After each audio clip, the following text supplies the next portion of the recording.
Well, hi everybody, this is Steve D9 Games. This is session 16 of the Timbersprout 5.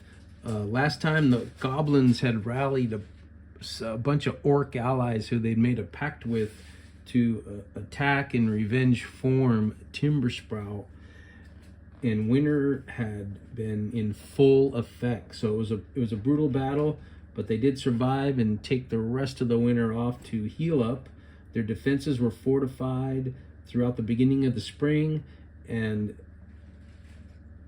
the escape tunnels that the goblins had created, which they actually came in through to ambush the Timbersprout villagers on the second wave, if you remember, were reinforced and guarded. So Timbersprout is not going to let that happen again, we hope. And they decide to search for the elves to find out more about how they might be able to gain some more protection from the elves. All the elven etchings that were marked around the walls of Timbersprout had for many years been a protection and a warning to those who would cross the line as good faith from the elves to the humans. So they, of course, are wondering what's happened to that protection. They're going to go out in search of the elves, and on their way they come across an old elven ruin that they decide to adventure into. They come across a horde of orc, a band of orc spies not too far from Timbersprout. Maybe this is where they had regrouped and made some plans on their attacks in that winter battle. But they go in, they defeat a horde of orcs, and they find an artifact. It's a Fae relic artifact that Isobel was able to decipher some of the ruins and some of the markings. She feels that, in her best opinion and advice, that this artifact needs to return to the Fae. So they have no idea how to do that. And since they're going in search of the elves, maybe they can get some information on how to get this artifact back to the Fae. So they go to the only advisor they know, which is a tree-type Fae creature that they've conversed with and advised with in the past. And sure enough, counsel to go to an old Fae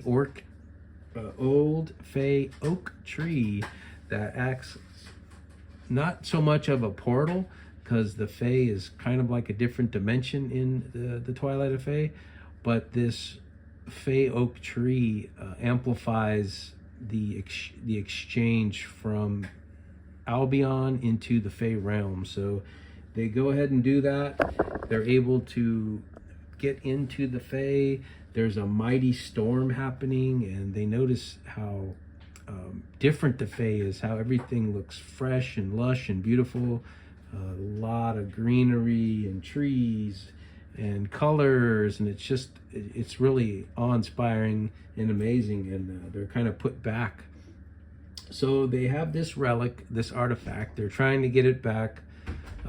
Isabel's doing the best she can to help guide them with what little bit of Fae she knows. And they find themselves seeking shelter from this storm in a bit of an overhang, like a dwelling that's occupied by a crippled satyr. So the satyr is troubled. He's recently lost his brother and thinks he has a little bit of idea of where he might be, because there's an evil hag not too far from this satyr's home. So he says, I'll tell you what I'll do. I'll help you find the resting place of this artifact, because of course he knows a lot of the important people here in the Fae. And so he agrees to take them there, but first they must help him find his brother, or the fate of his brother. So they go out in search. They find a swampland where there's a hag, and sure enough, after confronting her, she explains how she killed the satyr's brother, and they battled, and the satyr was very distraught, but at least he knows now what happened, and he agrees to guide them here to this scene where there's a Fae elder and all her dryad types, and she's got some pretty interesting creatures here, a fairy, these centaur, and this is just taking the Timbersprout 5 back. They've never seen any of this.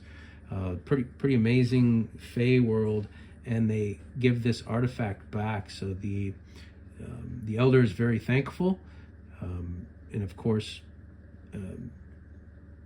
agrees to help them get back home, but she warns them that spending time in the Fae realm is very dangerous for outsiders. Time works differently here.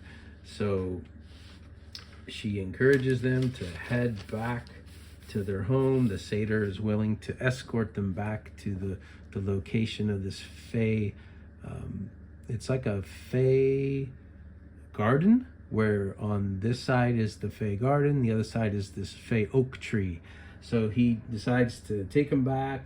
They are very upset and sad of the happenings of his brother, but they dealt with the hag, and they feel like the wrong has been righted, and the artifact is back with the Fae elder. And time being differently here, they're a little worried. Sam has Fae business of his own. The dagger has been talking to him, so he's off looking for something of his own that the dagger is leading him. The dagger is almost like being a compass or a guide to something here.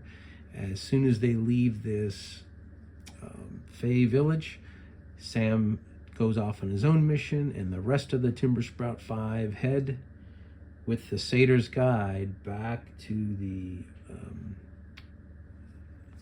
oak tree. They get back to Timbersprout. Sam is not back yet, and actually appears back in Timbersprout 6 months later. And they question Sam, how could you do this? How could you betray us by leaving for such a long period of time? And Sam explains how it had only been a few days. So a few days in the Fae realm is equivalent to 6 months, evidently.